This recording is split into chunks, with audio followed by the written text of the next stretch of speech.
ഞാനൊരു ചോദ്യം ചോദിക്കട്ടെ.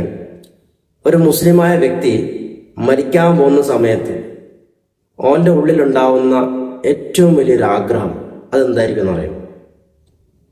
ഒന്ന് ഗസ് ചെയ്യാൻ പറ്റും എന്താണെന്ന്? ശരിക്കൊരു പിടുത്തം കിട്ടൂല. എന്നാൽ അള്ളാഹു സുബ്ഹാനഹു വ തആല ഖുർആനിൽ പറഞ്ഞു തരുന്നുണ്ട് എന്തായിരിക്കും ഒരു മുസ്ലിമായ വ്യക്തിയുടെ മരിക്കാൻ പോകുന്ന സമയത്തുള്ള അവസാനത്തെ ആഗ്രഹമെന്ന്.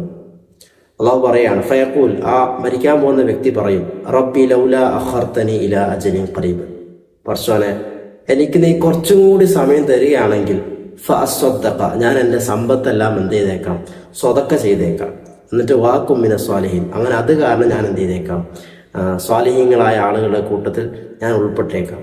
അതുകൊണ്ട് എനിക്ക് കുറച്ചും കൂടി ഒന്ന് സമയം തരുമോ പർശോനെ എന്നായിരിക്കും ഒരു മുസ്ലിമായ വ്യക്തി അവസാന സമയത്ത് ആഗ്രഹിക്കുക എന്നാണ് അള്ളാഹു സുബ്ഹാനഹു വ തആല പറയുന്നത്. എന്താണ്? ഫഅസ്വദ്ദഖ, ഞാൻ എന്ത് ചെയ്തേക്കാം, എൻ്റെ സമ്പത്തിനെല്ലാം സ്വതക്ക ചെയ്തേക്കാം എന്നാണ് പറയുന്നത്. അത്രയും വലിയ വാല്യൂ ഉള്ള, അത്രയും പ്രധാനപ്പെട്ട ഒരു അമല് കൂടിയാണ് സ്വതക്ക ചെയ്യുക എന്നുള്ളത്.